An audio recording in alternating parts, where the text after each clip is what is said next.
Hello there, welcome to the next episode of this series of Strife and Grimbone walkthroughs where we create a Foundry VTT adventure for Pathfinder 2nd edition. This time what we're going to do is complete chapter 2 of the adventure, which is creating another 2 set encounters, and that'll lead us to Grimbone town itself. So we'll log in.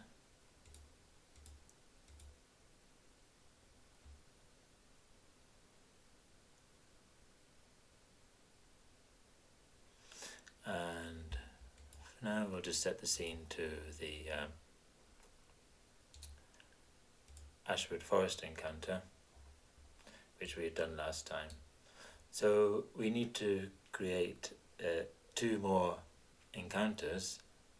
If we refer to the overall hex map here, A was the copse, B was the entry into the forest, C was the burial site, and D here, which we'll add in later, was the forest hag tower.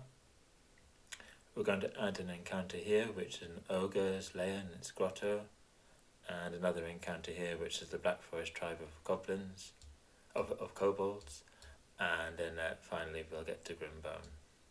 So we'll do the ogre grotto next.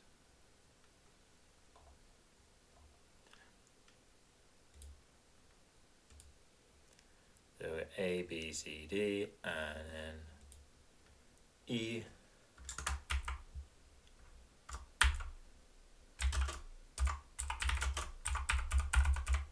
Ogre grotto.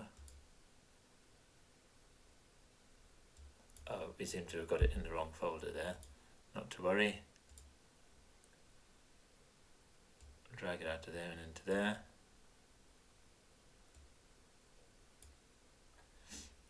That's better.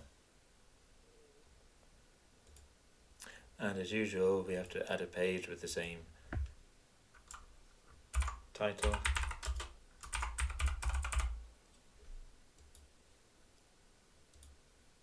And we'll add some text in. I'll start off with a line because I'm starting off with descriptive text.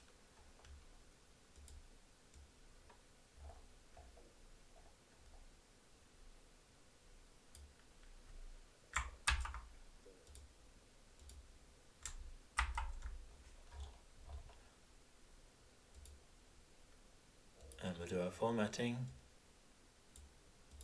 Block text as usual, block quote I mean. More lines for formatting there. We can see this needs to be having its own format deleted.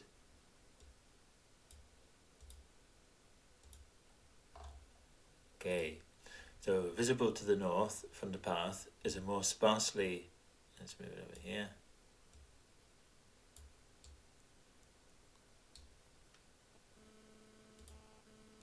Visible to the north from the path is a more sparsely forested hill, at the summit of which rears up a craggy cliff. This might be a good vantage point to survey the extent of the Ashwood. As the PCs approach, they will see that the undergrowth is beaten down in a broad path around a crack in the cliff face 5 feet wide. And we say, a DC 15 survival check looking for tracks or clues around the crack reveals that large saplings have been snapped off by a creature of great bulk or strength, and there are bipedal bare footprints much larger than those of a humanoid. A critical success on the survival check will reveal that there are sure signs of ogre habitation around the crack. If the PCs move through the crack, they see beyond a grotto within the cliffs. So we'll do our survival check here.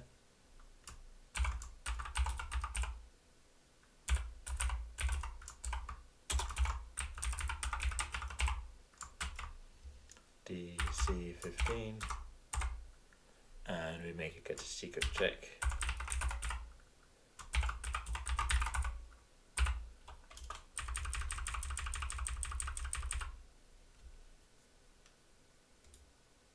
So that's worked there. And I think now we need to do the scene. So we'll go to our scenes.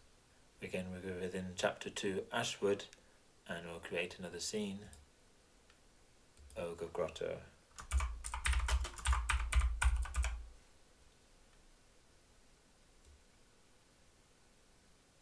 So what we'll do is we'll just call it grotto.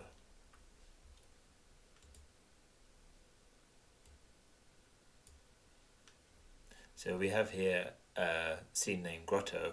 What we would think, if we didn't want to reveal that it's an ogre, it's grotto, we could perhaps just we would just have grotto there rather than ogre grotto. And same here, an alternative name for the scene that is displayed in the navigation bar instead of the actual scene name. So we could have here ogre grotto, and then for the players to navigate, it'll be revealed as such there. So our background image was, as usual, made in Dungeon Alchemist. We'll scroll to modules,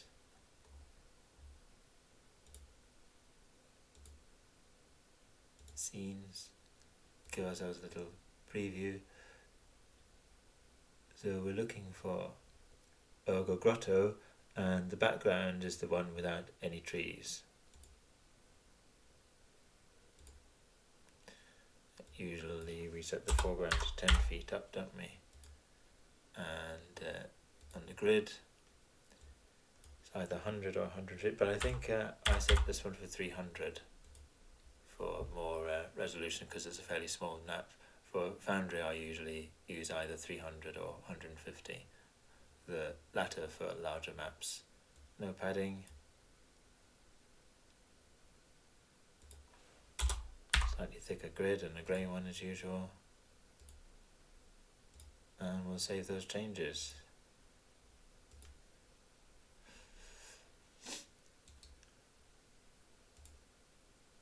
So now we have a Ogre Grotto.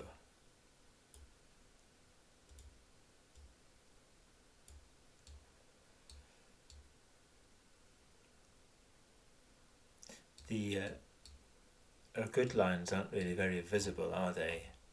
Mind you, if you get close they are. Maybe we'll just make them slightly darker, I think. So we'll configure it.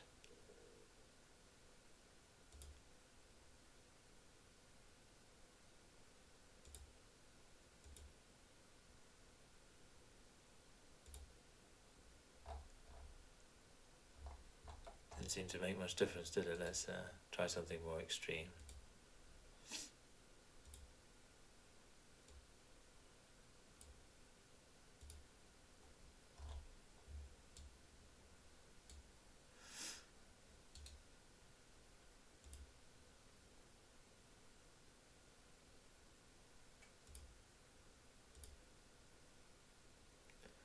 And maybe we'll just increase the opacity.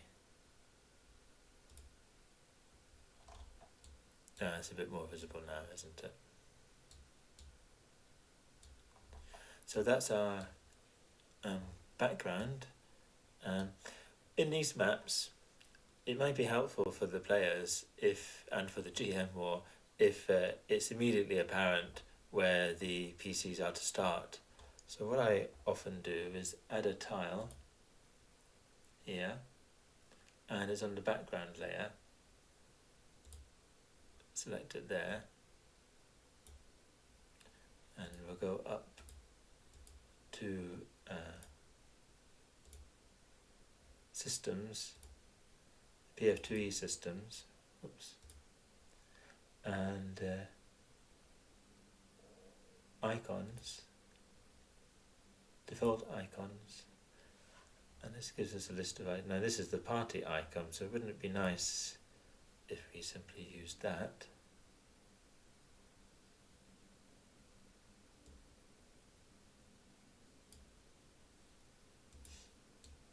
We made it the size of a tile.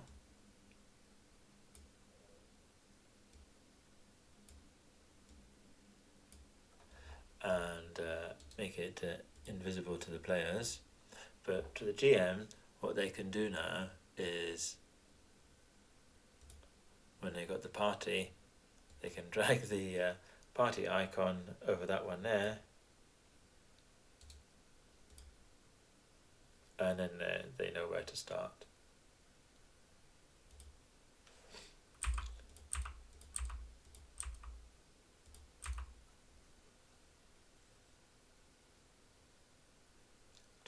Let's do the walls first.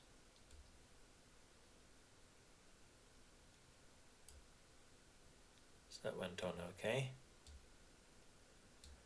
And now we'll try the trees again. Well, why do we modify the walls? So we have our usual tile opacity 0.85, overhead always visible, elevation 10 feet.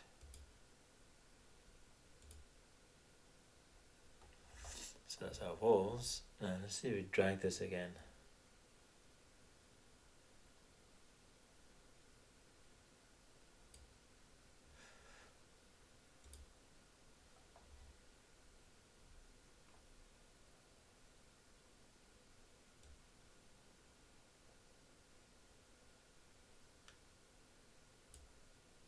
At last, dragging it too high, and we just want it there. So we'll edit that.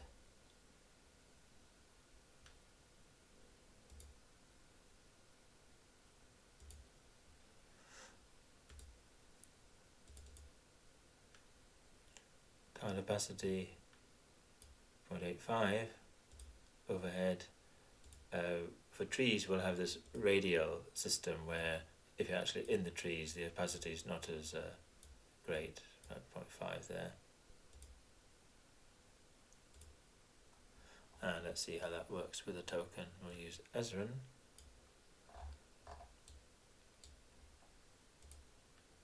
And so Ezran is just a little bit occluded there.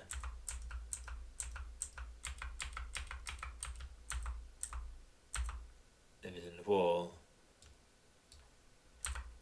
he's more occluded because we had never fade.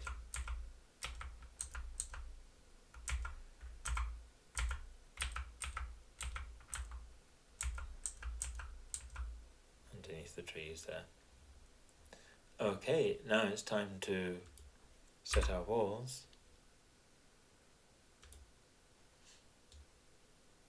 So we'll set a wall around here, but as per the tower basement, we'll set it so the players can see the heights of the cliffs. Pressing Control. Oh, we don't want that.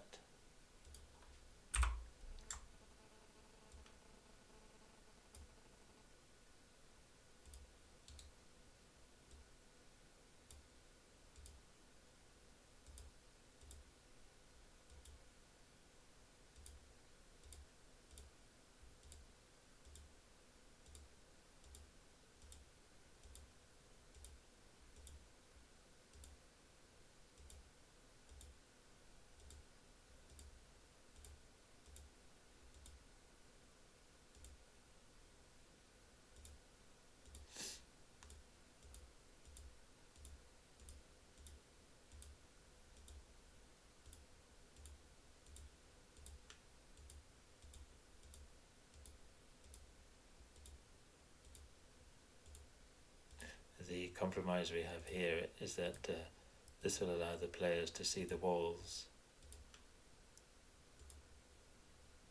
It might result in the players being able to move tokens in a wall area, but I don't think that's too bad. You could just say they're squeezing up against the wall.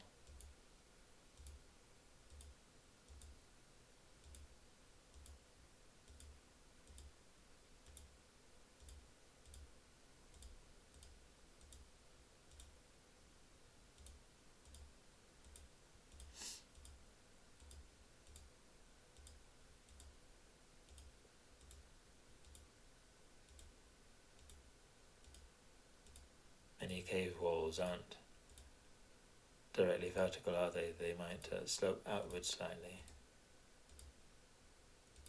before sloping in when they get to the ceiling.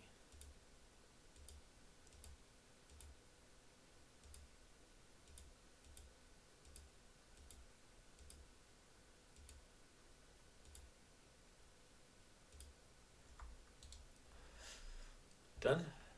And then we'll have some terrain. So I think we'll pick some boles of trees.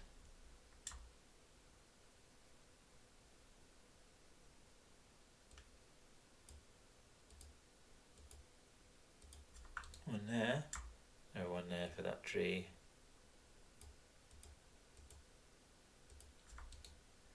And we can select it and copy one to there. One to there. And one to there. And then one there. Maybe move that one a little bit.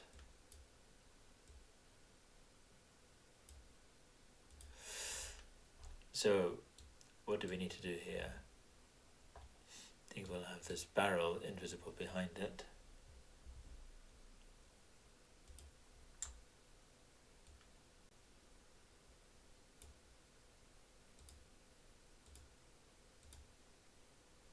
That's not very accurate, is it? I have to change that.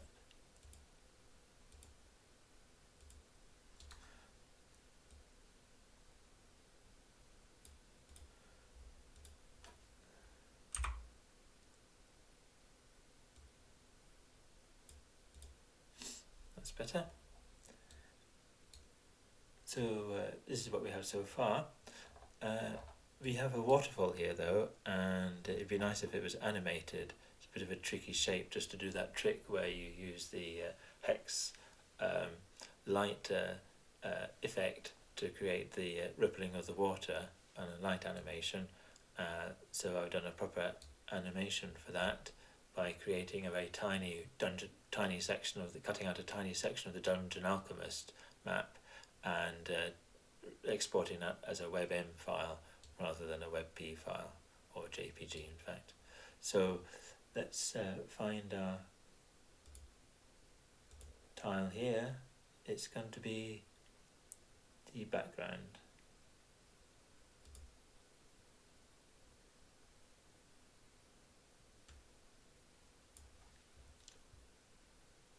Ogre grotto waterfall. So drag that along. And we see we've got the animation of the water and water streaming down into the little pool.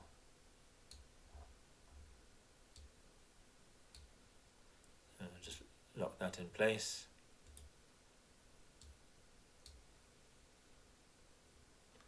And that was all the effects that we had there.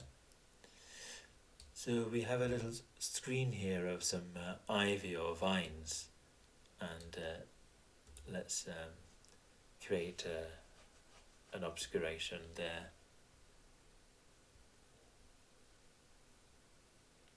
So we would have, essentially it's a window, isn't it? Block sight, movement and hearing beyond a certain distance. Well, in fact,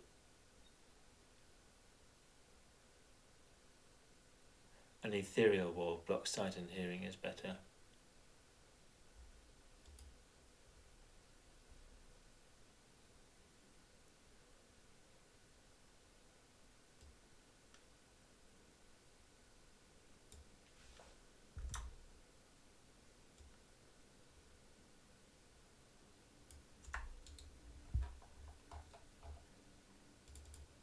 Check it has the properties we like. We don't want it to restrict movement.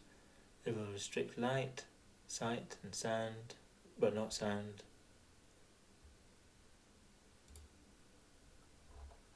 That seems fine.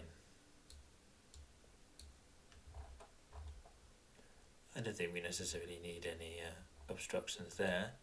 So we'll work our way down to lighting controls, or into settings, and I've synchronized darkness set for the whole world and the current scene just to default to the world. Also nice to have the players, give the players access to the world clock and save the changes. Now when we have daytime, middle of the day, it's light, and if we advance the clock to nighttime, it will go to darkness, and if we want dawn,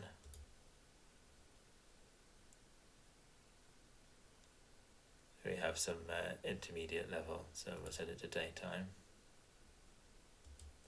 But what if we want the cave always to be somewhat darker than outside? It would make sense, wouldn't it? We can do that by setting scene regions. So we go into here, these are the region controls, which is a new feature of Virtual Tabletop version 12, and we will create a region which we will edit. We will call it darkness at all elevations. We only want it to be visible when we're actually looking at regions. Update that. Set the shape here, polygon. So we'll select darkness and then select a polygon, and then we'll have these areas set to dark.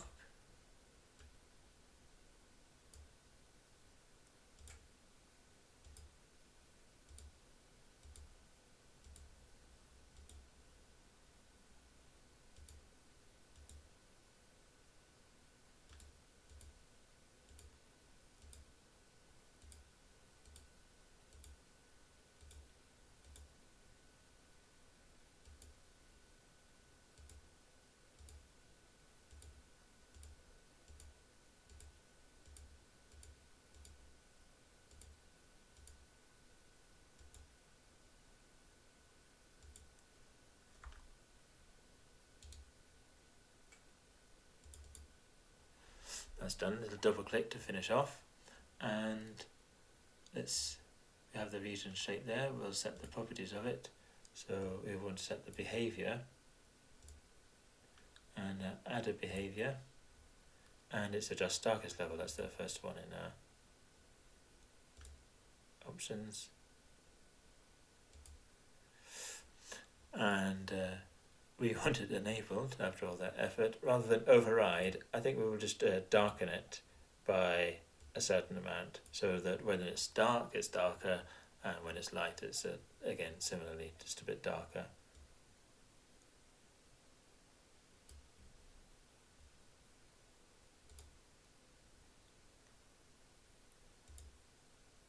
And that's our region behavior. So we're going to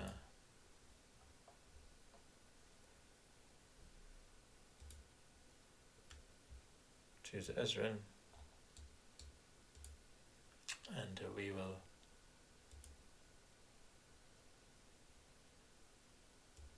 reset the fog of war.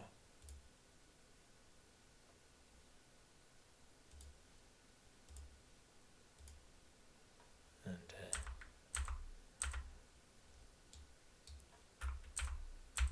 just a little bit darker in the cave. That's as far as we can see until we go through there. Then we can get to the other part of the cave.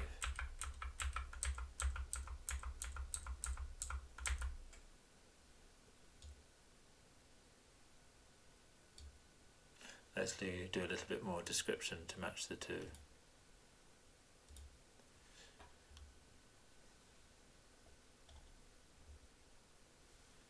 So, if the PCs move through the crack, they see beyond a grotto within the cliffs. The crack leads through into a shady area, open to the sky above, but the overhanging lofty cliff walls that enclose this small space make it feel more like a cave. Water trickles down the slick walls to your right, and must have done so for many years, for glistening lime deposits of a sickly blue-white hue cover the stone, forming columns and bizarre sculptures. The water runs into a pool, a natural rounded basin in the rock floor of this grotto. Opposite you is a huge beer keg on its side. To the left, the grotto continues on into another area, half concealed by hanging mosses and damp vines. And then we have, if our PC disturbs the keg,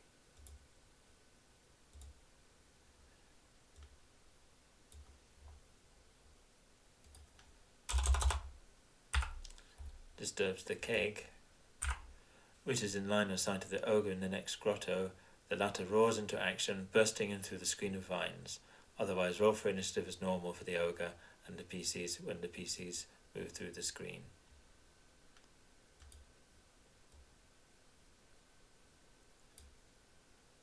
So we need to have some sound of a little pool.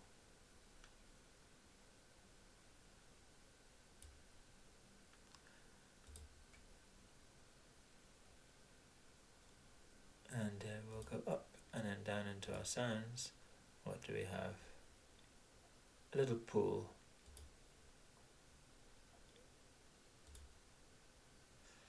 Volume easing, maximum volume. We'll see if we need to change any of that. And then we'll set that. And we have a nice little sound effect. And there it goes.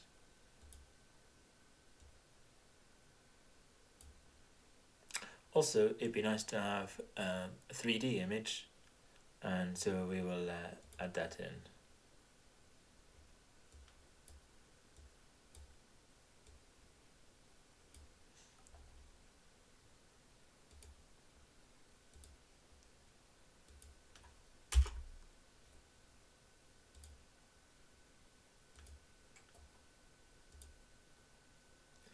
Images.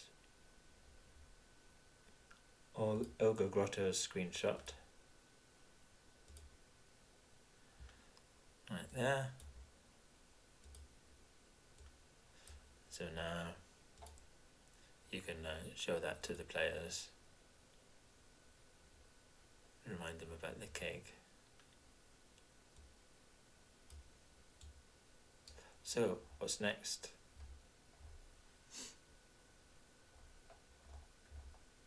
We need to create the ogre warrior, but if you hadn't worked out already, it's the same ogre that we met in our random encounter. So obviously if we fought and destroyed the ogre in the random encounter, this is going to be an empty cave. Otherwise the PCs might have followed the wandering ogre to its lair here, or might have come up upon it for the first time, in which case obviously the wandering encounter won't occur.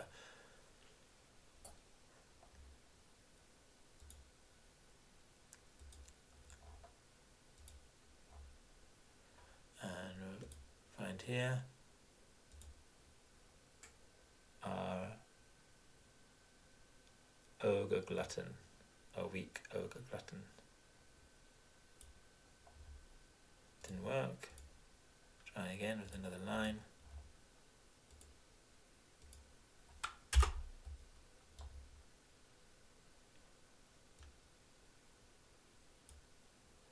There. So ogre glutton is there.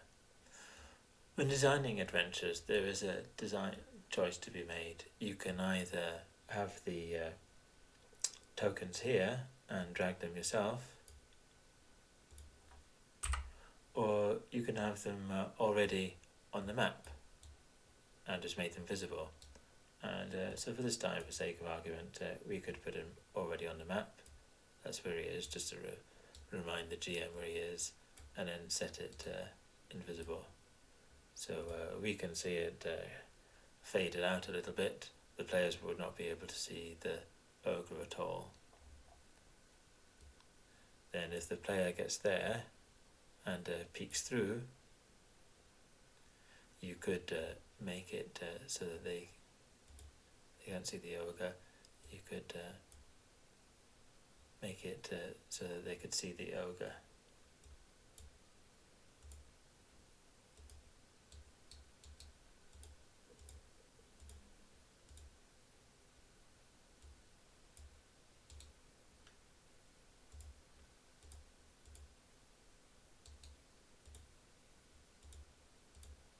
See it roaring at them there.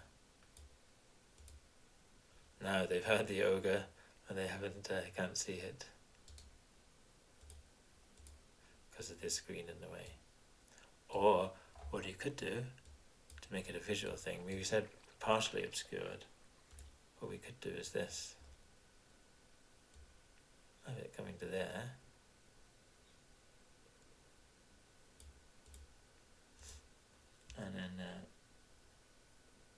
clone the type of wall, because we want the same type of wall. We'll have another one there.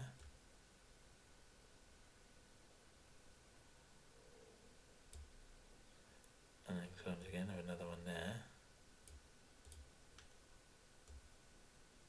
And now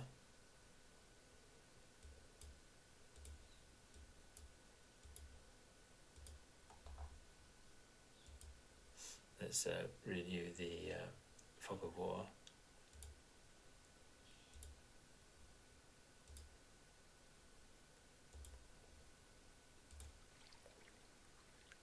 You can have little cracks. The players can sort of see through.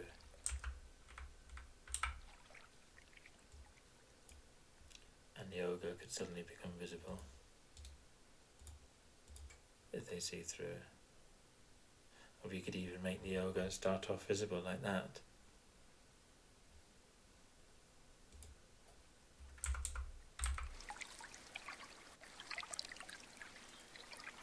We can hear the waterfall now, if you get close. The pool, I mean.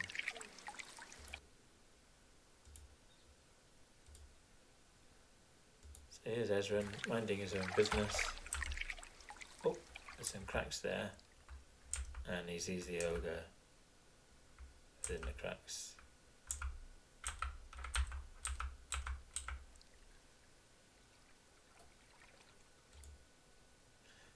Another way of doing it would be to turn these into windows with proximity.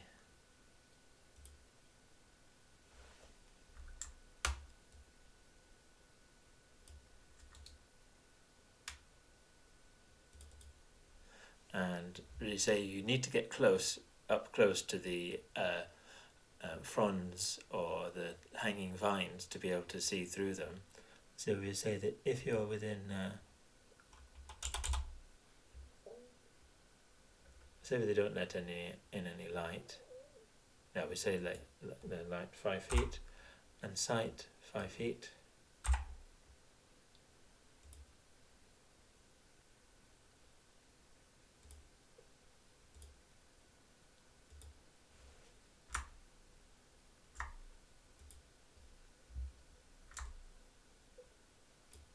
Another one there. Whoops, we don't want one there.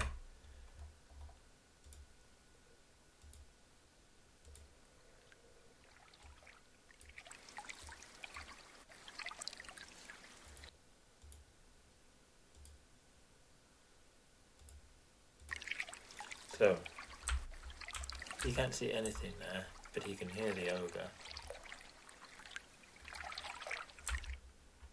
And as he gets closer, you can peek through the cracks and see a certain way through.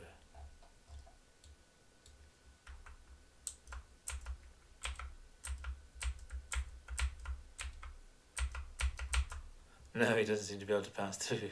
I should make the windows passable, shouldn't I?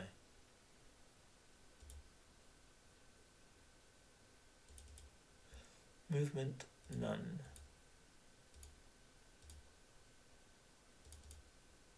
Movement, none.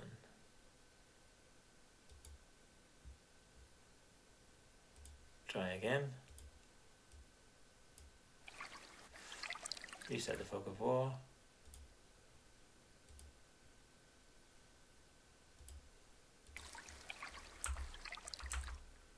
Can hear but can't see.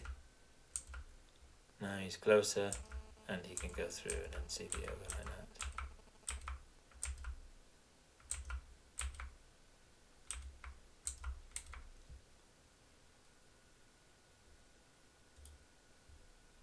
You see the number of options for creating naturally occurring visibility effects and realism. So we have back into the journal, we have the ogre, and I think we can probably just take the ogre's tactics as read, just charge and swallow any small creatures.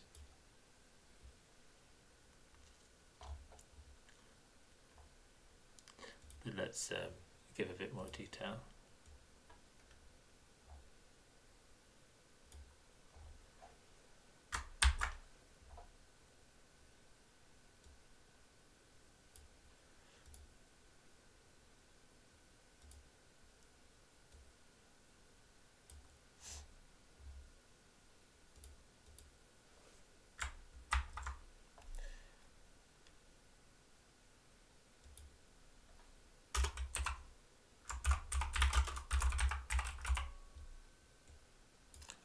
combat.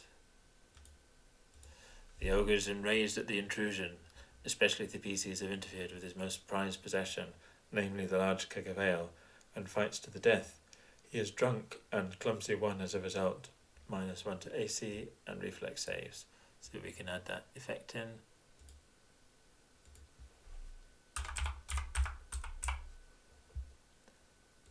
Drag that in here. Make it clumsy 1.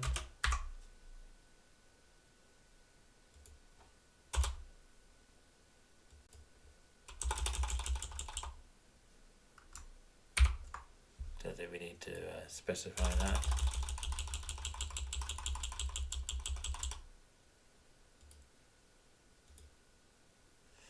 How does that look? Yeah, you can drag it onto there. If he sees a small opponent or tiny, small or tiny opponent,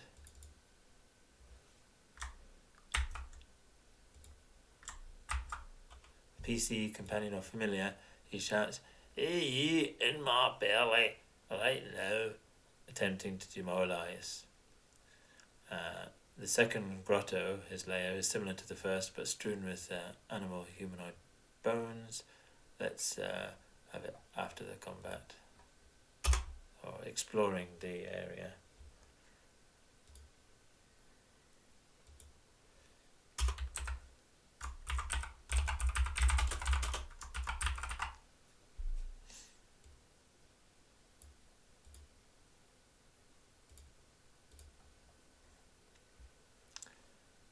There are a disproportionate number of small humanoid bones. A society or medicine DC 15 check will reveal these to be kobold remains from the Blackforest tribe. So let's do that.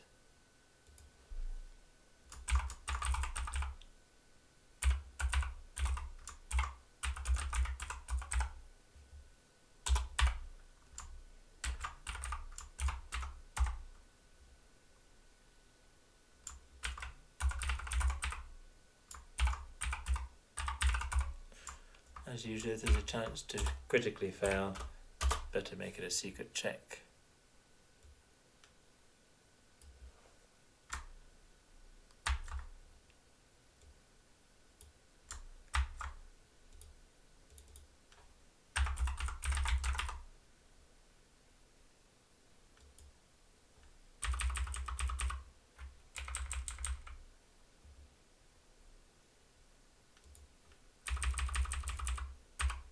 How does that look? Yeah.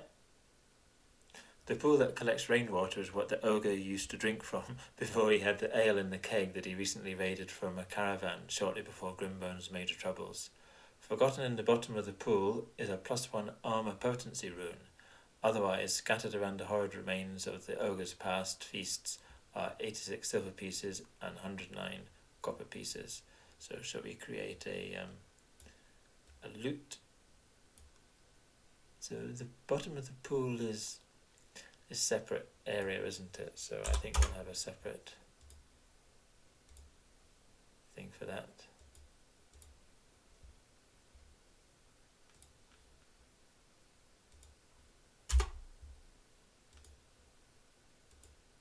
Armour potency rune.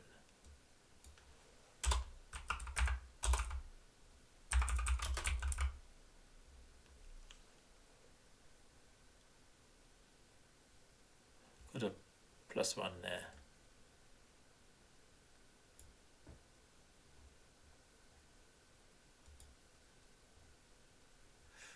Yep, and then scattered around the horrid remains of the ogre's past feasts. His treasure there.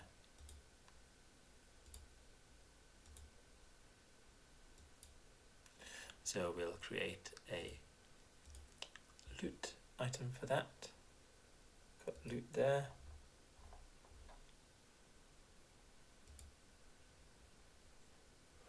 Name.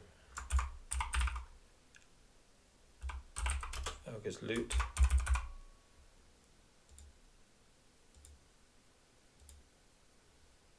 And we'll choose a more appropriate picture. So I'd created some default loot bag appearances.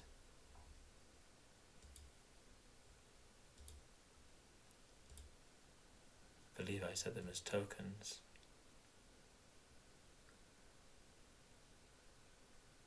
A loot sack seems appropriate.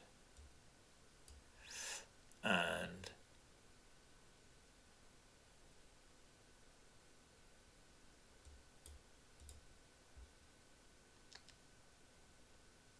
have I done a token for it?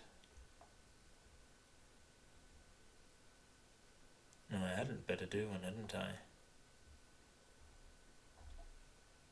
So we're going to trusty tokenizer and get rid of that, and let's see if we can get a better frame.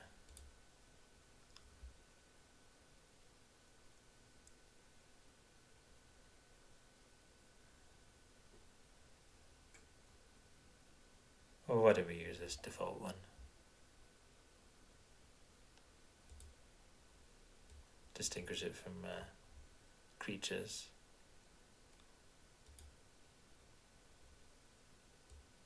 And we had 86 silver pieces and 109 copper pieces.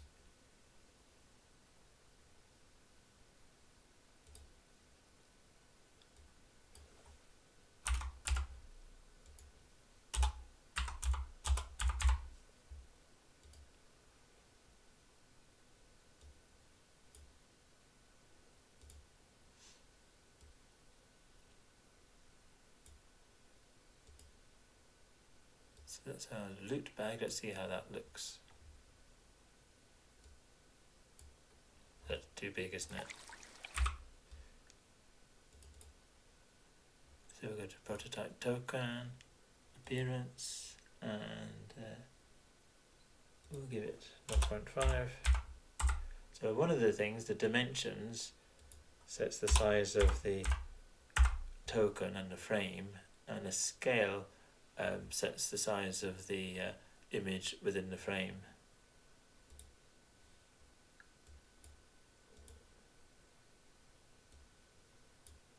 So we wanted the frame, the yellow bit, and the image to be shrunk down. So there we go. So we could just put that there. Have it invisible to the players first of all. And we could have another version of it there in case they don't see it.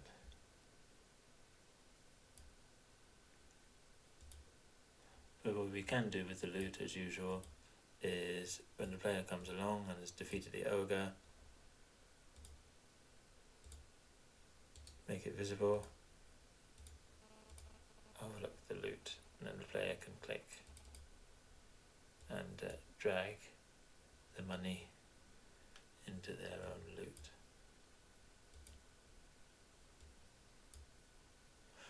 Is that it? Let's read what we've done. Due to the ogre's fearsome reputation amongst nearby forest denizens, this grotto is a safe place to rest once the ogre is removed from residence. No random encounters, so that's nice. You got yourself a safe place to hang out. I never forget playing Icewind Dale for the first time and trying to find Kaldahar. If it's Kaldahar or Kandahar, I could be getting mixed up with a real life place in Afghanistan. And then desperate for somewhere to rest and to regain spells, wandering through the wilderness, and then you have a tower. And if you can defeat the ogre in the tower, you get yourself not only more XPs and the satisfaction of fighting combat, but somewhere to rest, which was just as valuable. So we'll highlight that, shall we?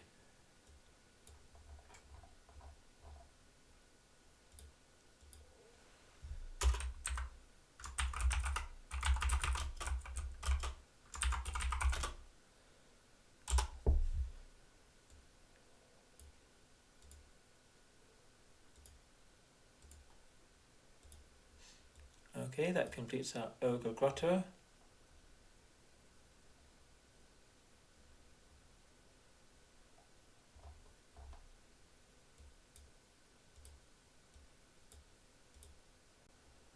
And our next one is,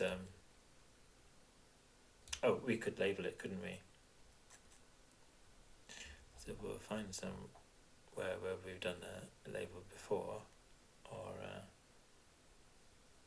let's see where we've done labels before.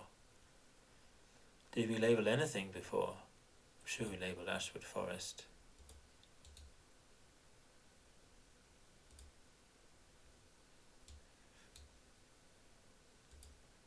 So we'll just go into the labels, copy this, one note object copied, activate this one, put it there, too small, probably because we're working at higher resolution, so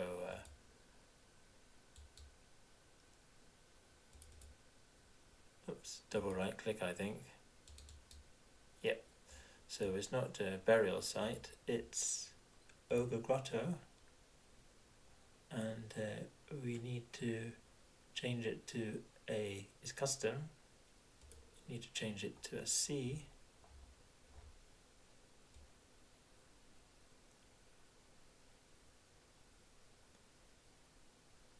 C blank. And I think we should probably change it to 100 pixels.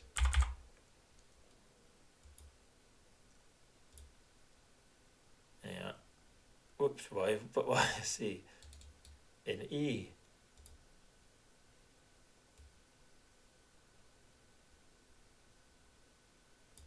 E blank.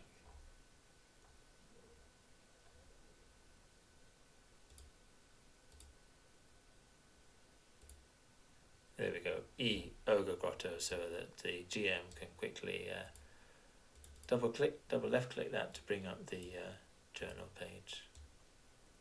And I think that area is complete now, except for getting rid of Ezran.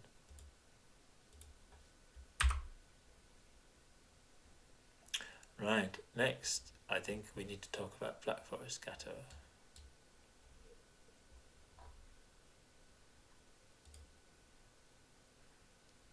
Not another random encounter, we're going to do that one there.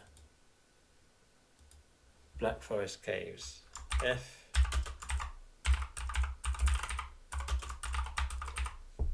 Blackforest Caves.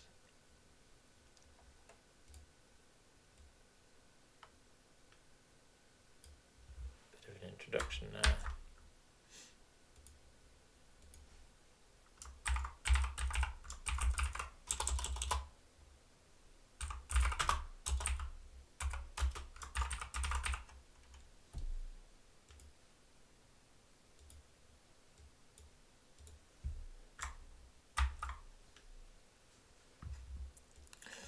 So here we have a system where we have a journal entry here and pages for the journal entry.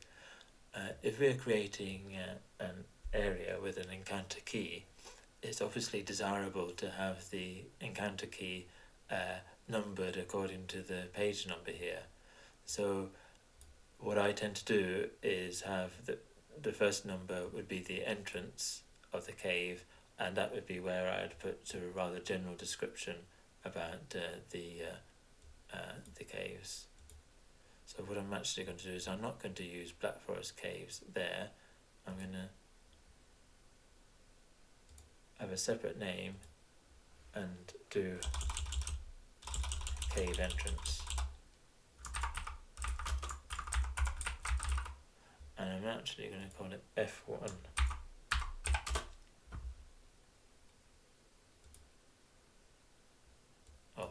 No, won't do that.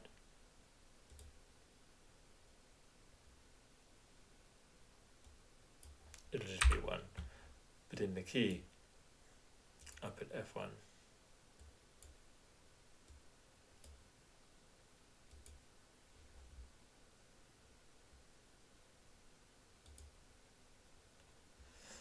Right, a narrow trail through the forest south from the main path leads to a steep hillside in the base of which is the mouth of a tunnel. A DC 15 survival check, so we'll put that in. let's order them the way we want.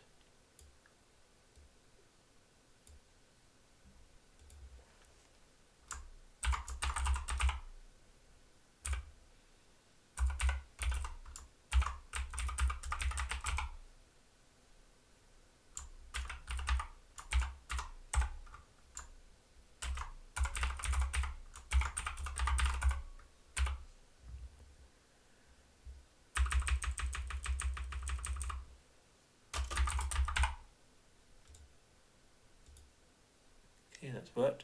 We'll reveal numerous tracks of small humanoids around its entrance. A critical success will reveal them to be kobolds, much like around the ogre grotto. Around the sides of the entrance are daubed numerous primitive symbols and pictograms in black tar. This is the home of a tribe of hapless kobolds led by their delusional shaman, who heard there was a mighty green dragon, which is the forest drake, to be worshipped in the ashwood. They have kept their original name and the secret recipe of their famous cake. So far the kobolds have not had much luck, for all there is in the forest is a drake interested only in being fed rather than worshipped. This, and the fact that the kobolds' main achievement since arriving in the promised land is climbing ever lower down the food chain, means that their numbers have dwindled rapidly. Poor kobolds.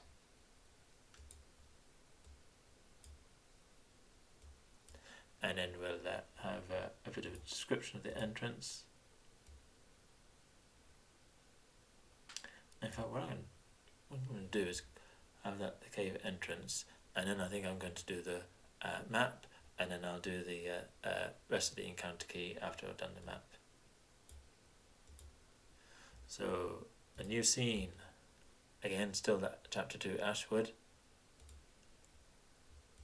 Blackforest Caves.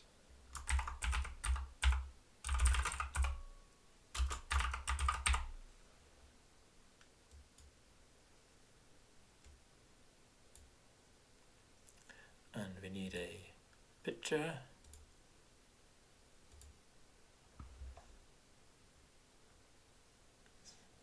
Blackforest Caves 2, a JPG, seems a likely culprit. Again, 10 feet high. And on our grid, no padding. I'm going to guess I've used 300 for this one. We can always change it. Grid thickness 2, grey, and we'll save the changes.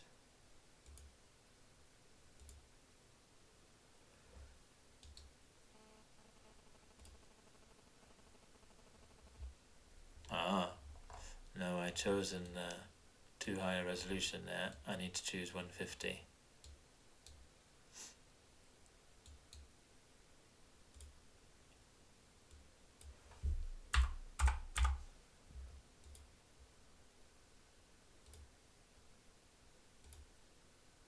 That's better. So our cave entrance key is going to be there, and then this is going to be the room 1, and this is going to be the second room there. Right, but now we need to jazz up this picture. So we need to add in the walls. Nope, we need to add in the tiles. A foreground.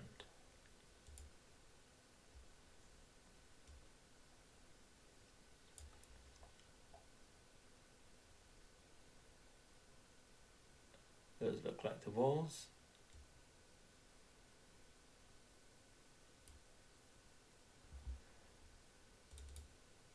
And tile opacity 0.85 as usual. Overhead, always visible. 10 feet high, that's done. What else do we have here? Blackforest Caves fire, the Blackforest Caves pool, 2 animations. So here's our pool here. We will put it as a background and drag the pool here. Oh, like magic. Even got some stalactites in the pool there. So we've got a bit of an animation of the pool there. And then the other one was the fire here.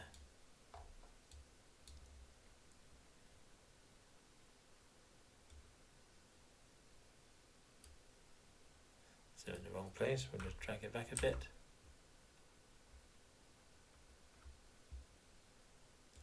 Is that how I wanted it?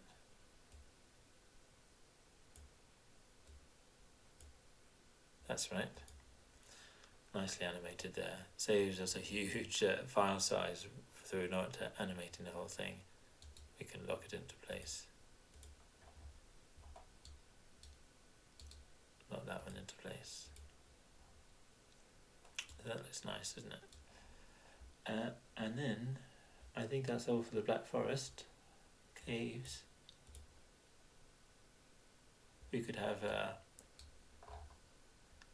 well, maybe we don't need a start thing because we'll just have a number 1 at the entrance there, so we'll do our key as we're going along.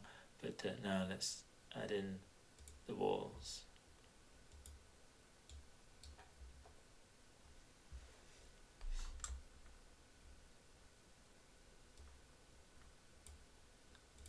And again, we decided to show off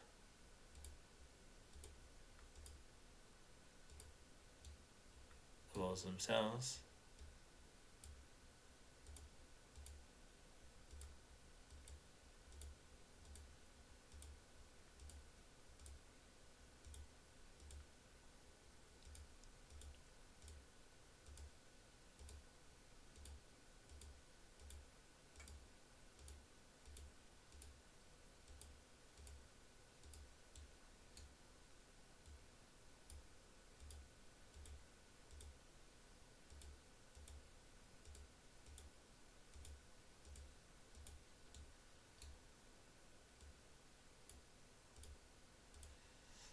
My finger firmly on the control button here throughout.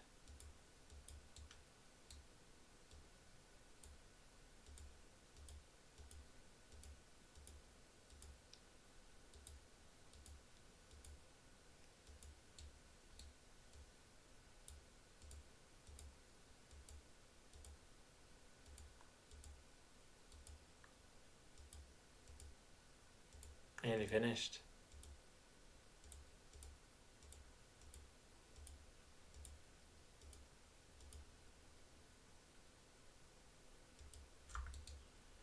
And done. Oh, but we've got the middle to do there.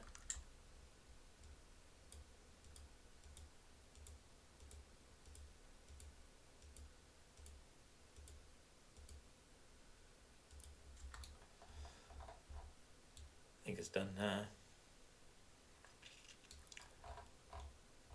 So what have we got here in terms of objects that you might not be able to see past? These are platforms.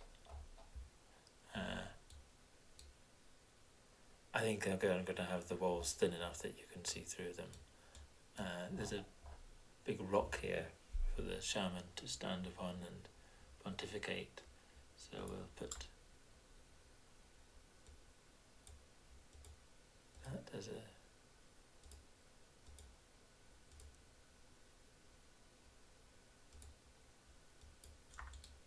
a feature there. The other objects are fairly small.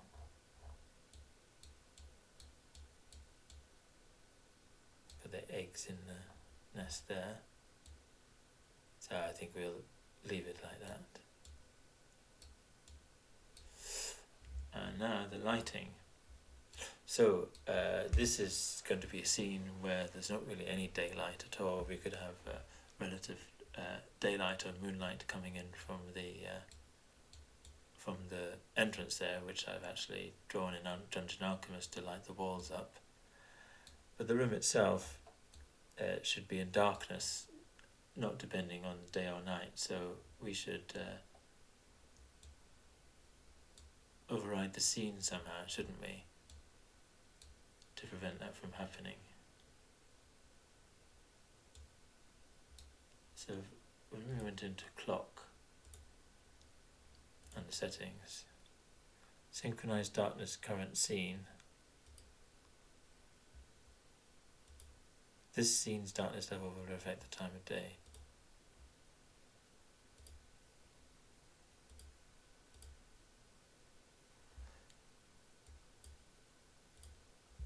sure it's going to work, but let's see. And we should set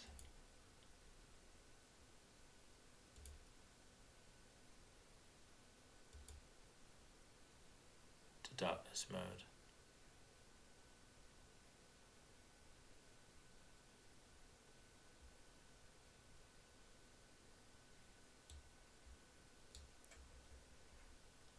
And we'll have an actor.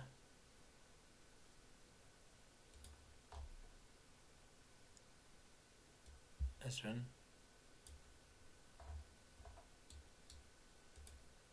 So you can see nothing. It's set to darkness.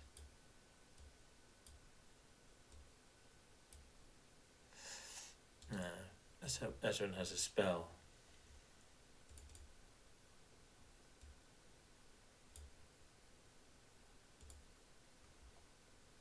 Indeed he does, light. Which he casts upon himself. And let there be light. So that's how to create a scene that's generally dark.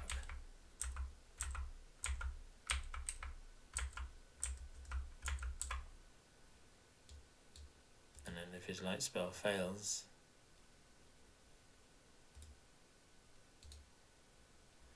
well, he's back to darkness, but you can still see there's a little bit of explored stuff there. So that's our ambient lighting done. We set it to dark. Pathfinder 2nd Edition rules-based vision will deal with this automatically. We will advance time to, well, it's midday, but we'll advance it to midday again. And it stays dark because we disabled it for that scene. We want a little bit of light coming in from the top there. Just like lighting the entrance of the cave, maybe down as far as this. Almost to emphasize the darkness deeper in. I'm sure I need to adjust that. Light colour black, I presume that means a neutral light colour. I don't think we need to adjust that, and it's not going to be flickering. As that, we could have a little bit of light on a fungus.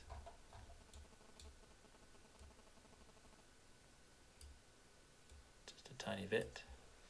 If we do shift, you get to place it accurately. And we want a reddish colour for this one.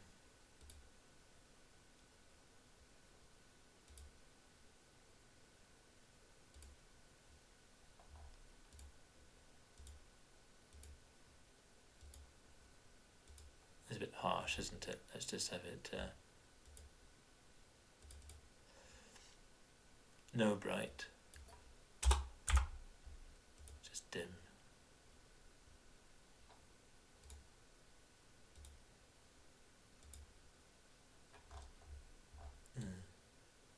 It's a bit severe, isn't it? Let's have it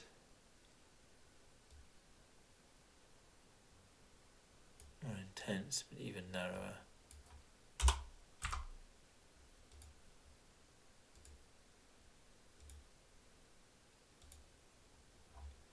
Yeah.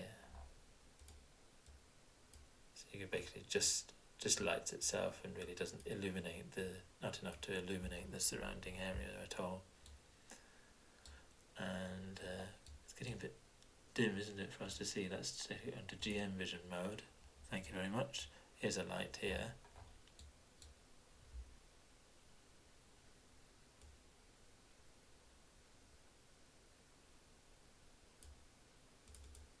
And we'll have it a yellow light because it's an artificially sort of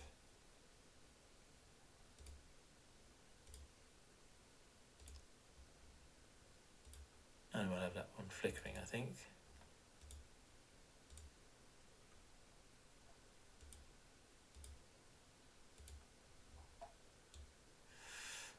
And then Here's another more fungi.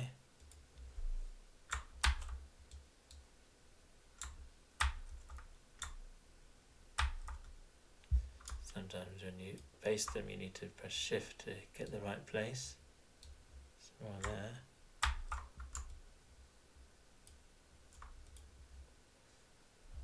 And then we've got our fire.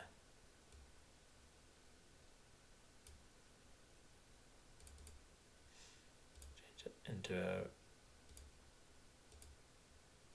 even a bit more orangey colour.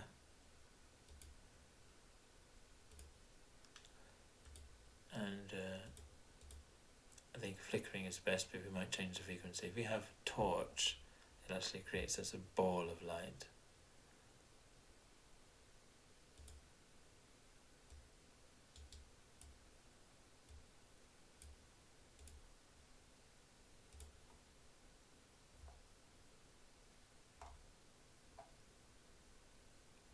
We've got a varying in intensity there.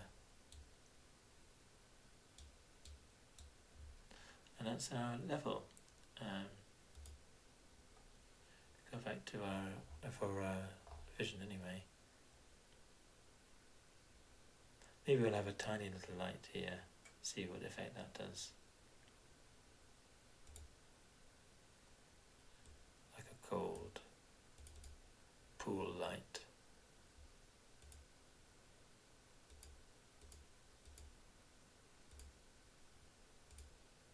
Not very intense.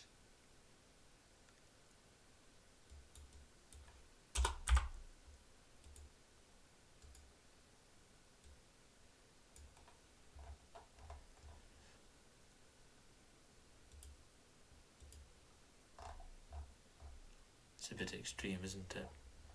See if we can make it very dim.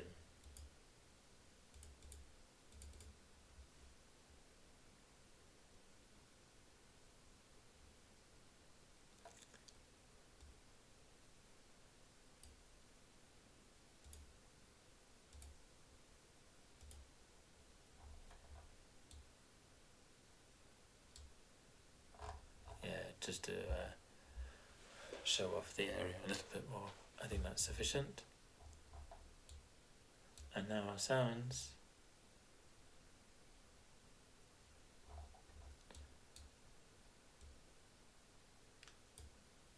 So we can create an ambient sound of little cave drips. Probably quite quiet. No volume easing, not constrained by walls.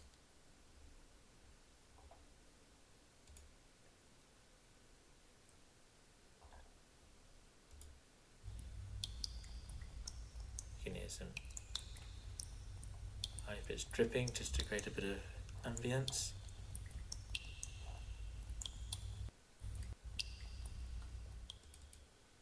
We needed it just a little bit bigger.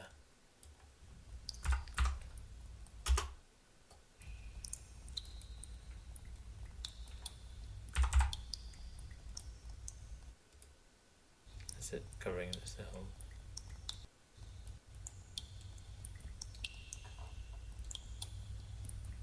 Covering the whole area. And any other sounds? Some lapping water there.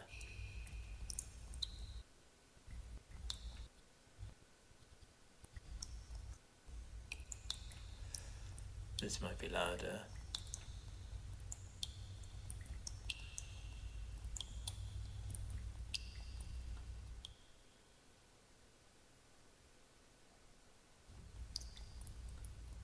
It might be better to have the same pool as we had for the grotto.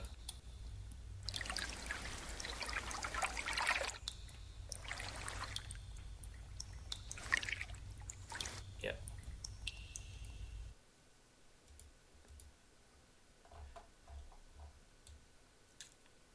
So I think that's our area done. Now we'll match it up to an encounter key.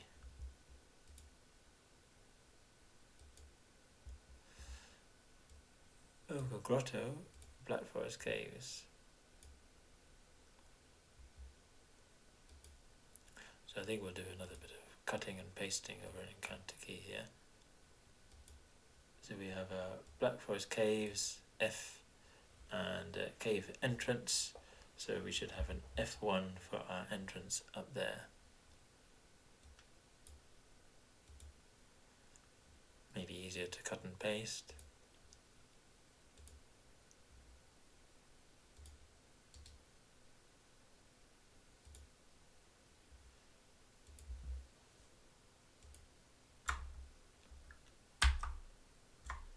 We have to sometimes select journal notes and then we can copy. Go to Blackforest Caves.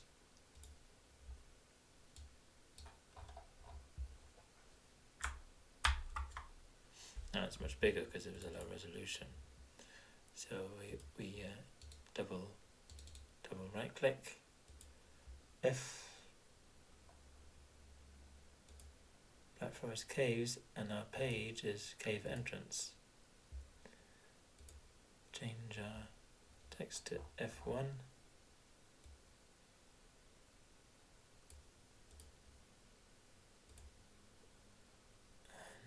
Icon size at 80, I think, maybe 60.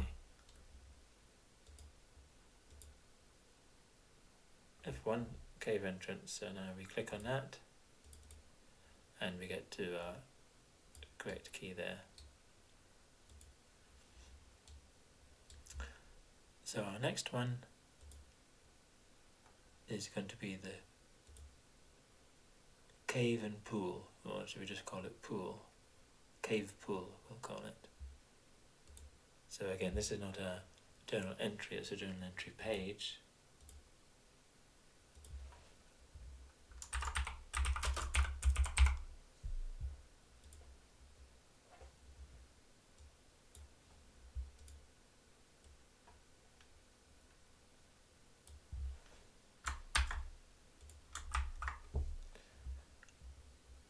No, let's change this. Sorry.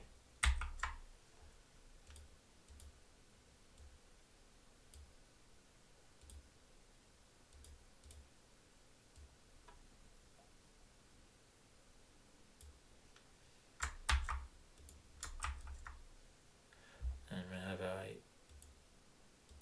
thing there and there.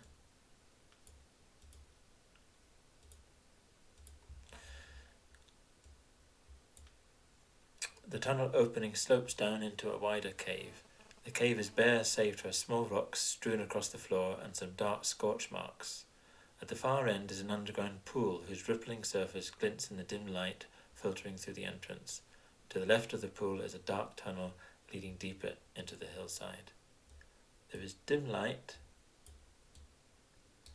up to the near edge of the pool, just about. Beyond this, dark vision is required to see. When they enter the cave, those PCs with dark vision will see that the pool is 15 feet across, and beyond this is a wooden platform. There is a kobold warrior hiding on the 10-foot high platform. At this point, roll for initiative. Kobold using stealth is +5. The kobold throws a tar bomb in which he is proficient. From this vantage point, he has a +1 circumstance bonus to attack. And with square marked X on the map, 40 feet away is where he first launches his bomb. So where will he launch his bomb? So 10, 5, 10, 15, 20, 25, 30. It's a bit too far, isn't it? We'll do it about there.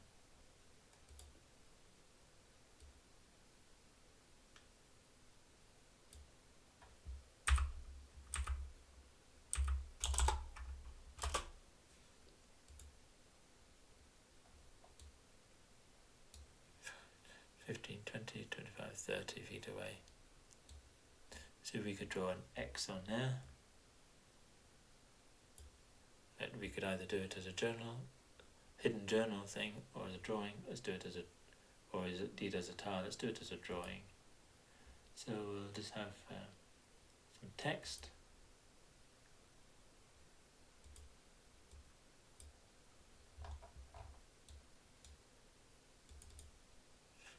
the text is an X.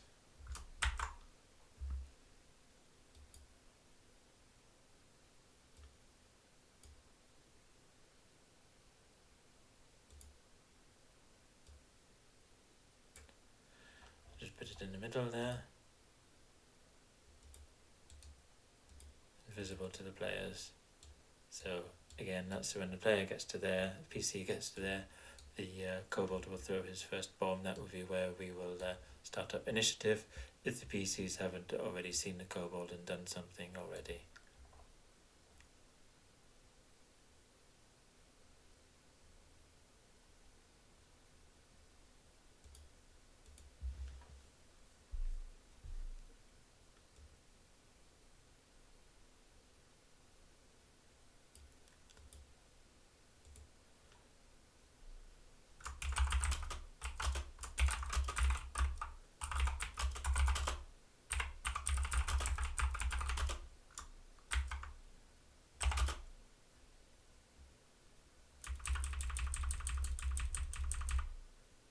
When the PC reaches a square marked X, roll for initiative. Kobold uses the kobold throws a tower bomb in which he is proficient.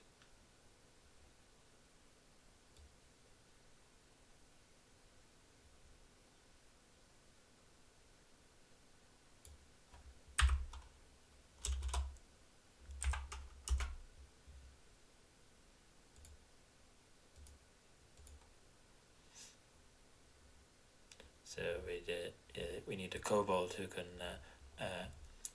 throw bombs, and so we need to design a kobold now.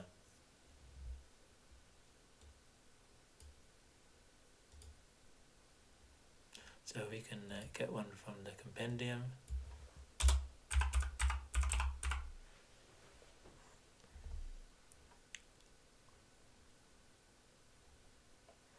And if you have the warrior, that's a -1 level creature. A scout is quite a tougher opponent, a level 1 creature. I think we just want a kobold warrior.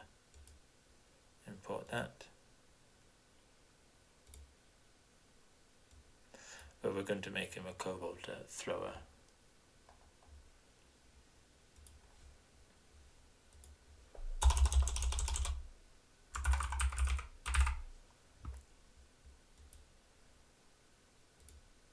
Give him a nice picture.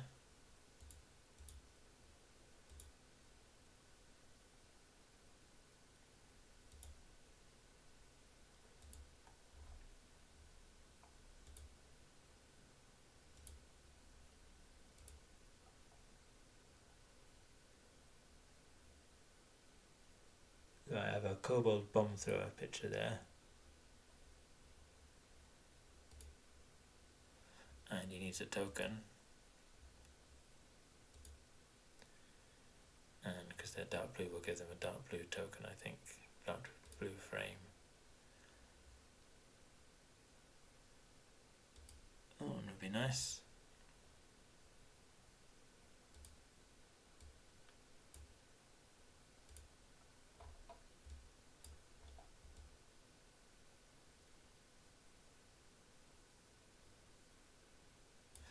Like that. So our base kobold has a ranged sling, a spear, and a ranged spear. We don't want that. Or that.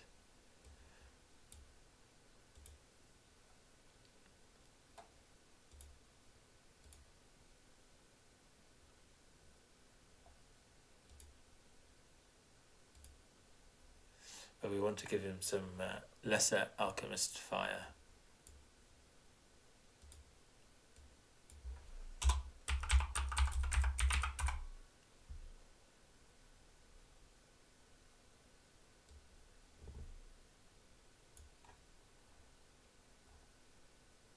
Coming up as a bomb weapon. And how many should we have of those, do we say? 12 bombs, and can draw, prepare and throw a bomb in one action. Ooh, he's a bomber. Alchemist. He will throw 3 bombs each round at the nearest opponent. He shouts an alarm on his first round. Well, let's give them 12.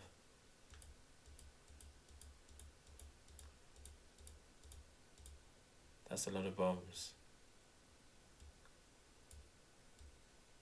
And we're going to main. And we see all he's doing is having a spear there. If you go into inventory and do that, it will generate an attack out of that item.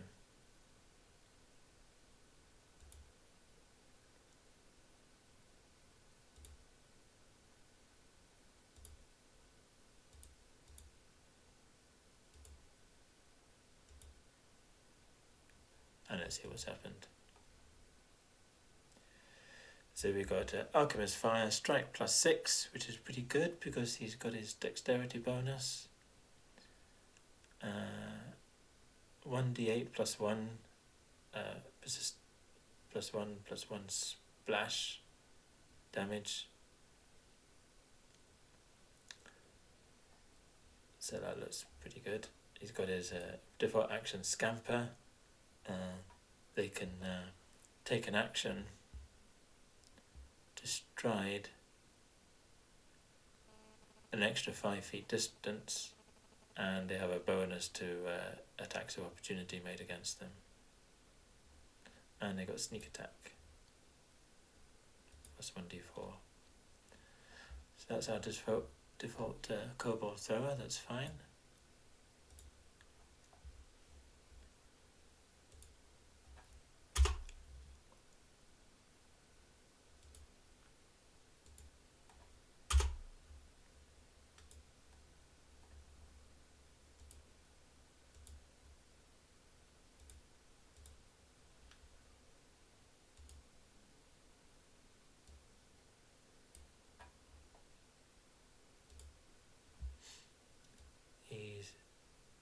He's there.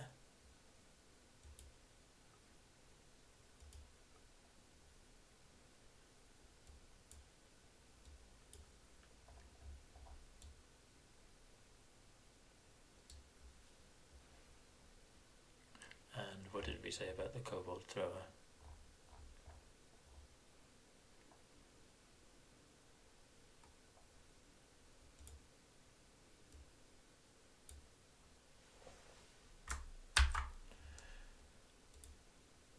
And then we'll have a section avoiding combat.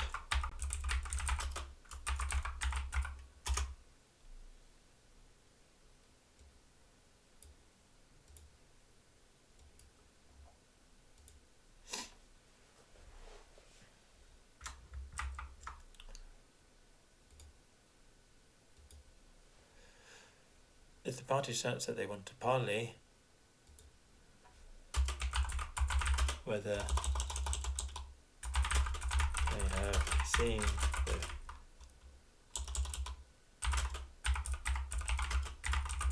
before approaching point where the kobold is first bombed, or after combat has started, the kobold will direct them to this side. Well, why don't we make a check for that?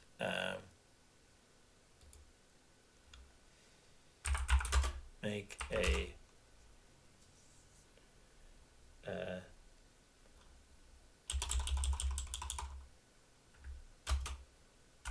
PC may make a diplomacy or intimidation check.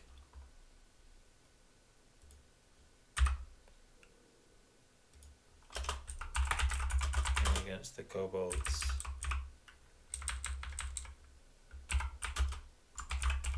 Will DC.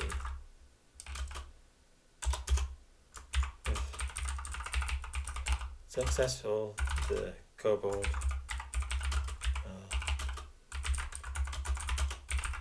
party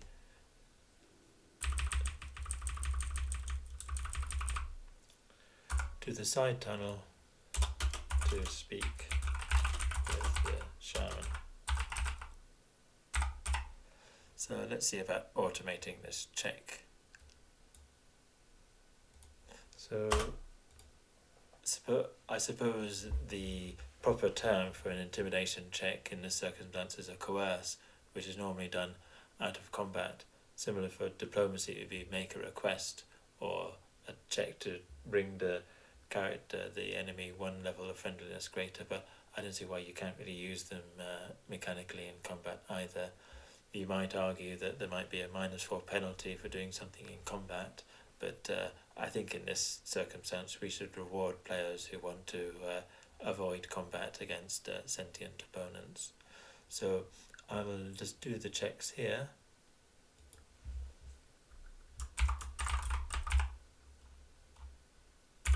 Type diplomacy, and then we have defense. I think it's going to be will, and we'll see if that works.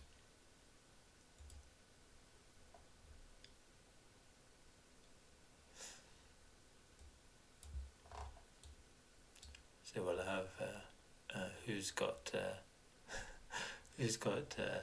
talent, and there's maybe Kyra, and we'll take our kobold thrower. Seems to not be in the creatures. Go on, kobold thrower, go where you belong with the other creatures. Kobold thrower, yeah. Isn't it dark? So Kyra, the target is this one. Kyra gets invited to make a diplomacy check.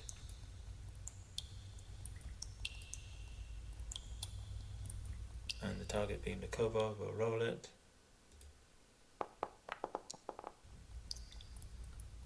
Yeah, it works. Will DC is 13. Kyra success by 1, so that all works nicely.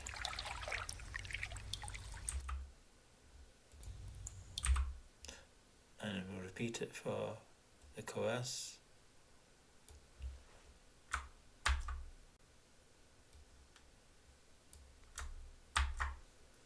And maybe we'll give it a name.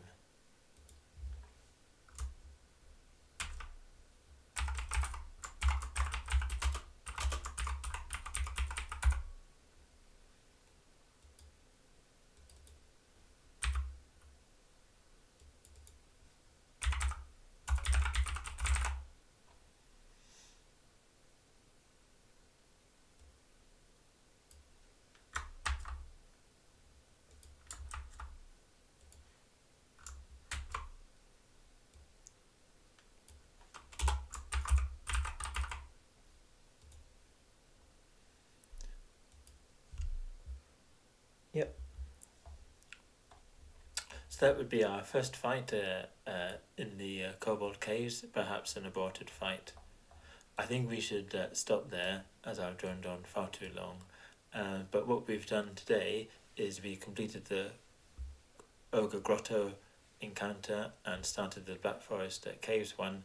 We looked at darkness effects, where we could make the caves of the Ogre Grotto darker than the surroundings. We looked at visibility of setting different wall types.